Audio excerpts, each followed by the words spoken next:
The street or tent homeless in my chart are referred to as type 1, and they represent a mere 5% of the total homeless issue. They're represented in red, white because they need the most serious medical attention. Many also have mental, drug and alcohol addiction issues.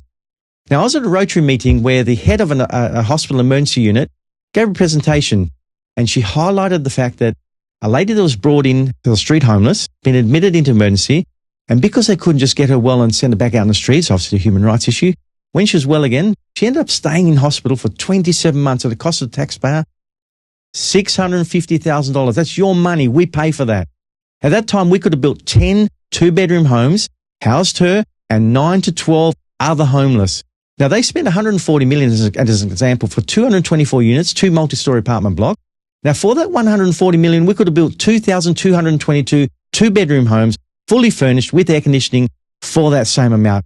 Anyhow, I had a chat to her after the presentation, and she said 80% of the total street homeless would in fact make it through if they were put into accommodation, had a roof over their head, with the obvious wraparound services that are required to help them get through. But the remaining 20%, a portion of those had serious mental issues, and as Joe Rogan said, they need to be institutionalized in order to be able to regain their mental balance, and that's so true. The remainder of them end up being sun chasers, they call them, where they're heading towards the warmer climates in the winter months. So they head up north where it's tropical and warm, and as summer approaches, they return back to our city streets. The type 2 homeless represent 28% of the total homeless, and are those dealing with domestic violence, family issues and so on, with VROs, violence restraining orders, but they're generally sheltered in undisclosed locations, so the type 2 homeless generally have a roof over their head. Then there's the type 3 homeless, which represent 15%, and on the census night, some of these would have been counted as entering homelessness with no fixed address, first-time homeless, for example, but they've probably moved on.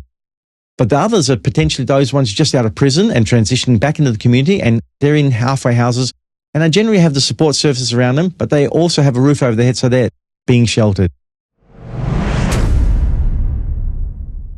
Then there's the type 4 homeless, or the invisible homeless. Now, these are typically the result of a failed marriage or a failed relationship, even a failed business, or they're experiencing extreme financial hardships. Now, they're either sleeping in their cars or they're couch surfing, which means they're living with family or friends, but the bottom line is that they own nothing other than what's left of their dignity.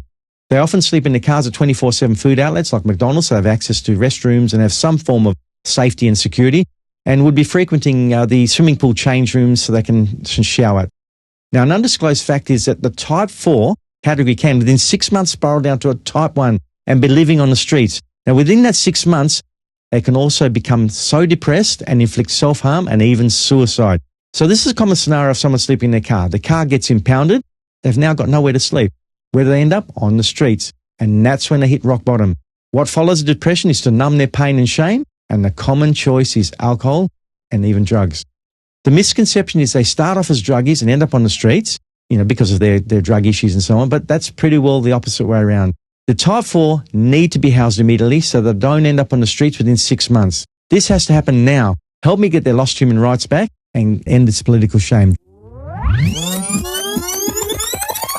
Now, in my upcoming counter-narrative series of podcasts I'm doing, you'll see how the incorporation changed the path of an Indigenous single mother with 2 very young children. They were 1 week away from sleeping in their car and living out of their car. Now, you witness some absolutely avoidable stories of type 4 invisible homeless people and why they needed to be housed immediately and why they'd end up on the streets within 6 months if we don't do something about it.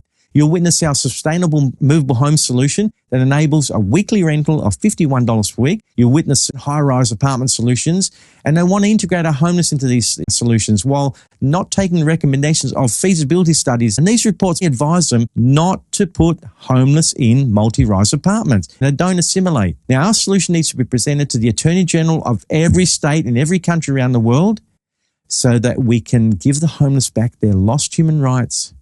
We can house them, and we can end this political shame. The type 4 invisible homeless need to be housed immediately so the type 1 street numbers, the ones that Joe and Russell refer to, they don't continue to rise because it's inevitable. That's where they come from type 4 to type 1.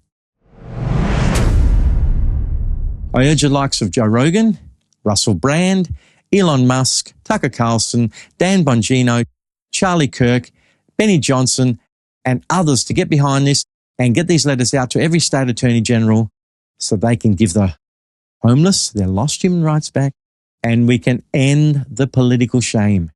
Jump on our website, savethehomeless.world, and download the Attorney General letter, and together let's get on this mission and turn homelessness around.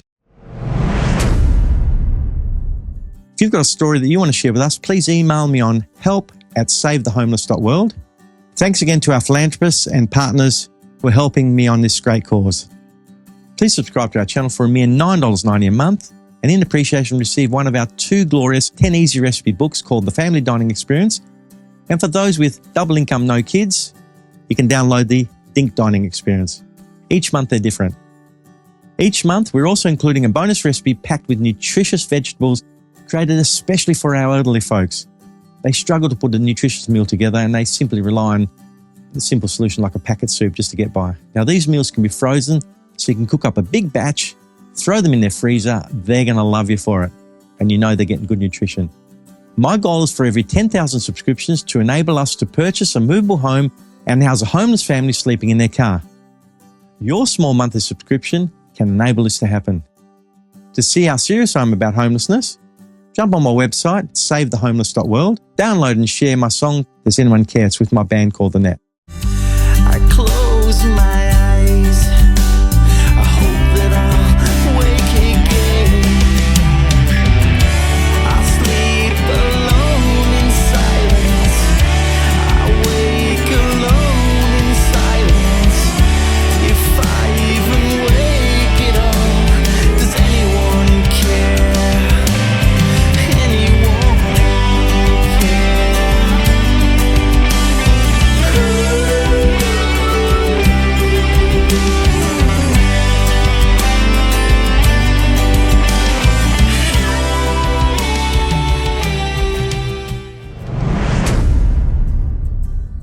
Together we can put a huge dent in the homeless numbers, and with your support, together we can initiate the much needed changes. Jump on our website, savethehomeless.world, download the Attorney General letter, hit the subscribe button, get your free downloads, join us on X, formerly Twitter, YouTube, Apple Podcasts, Instagram, Rumble, Google Podcasts, and TikTok.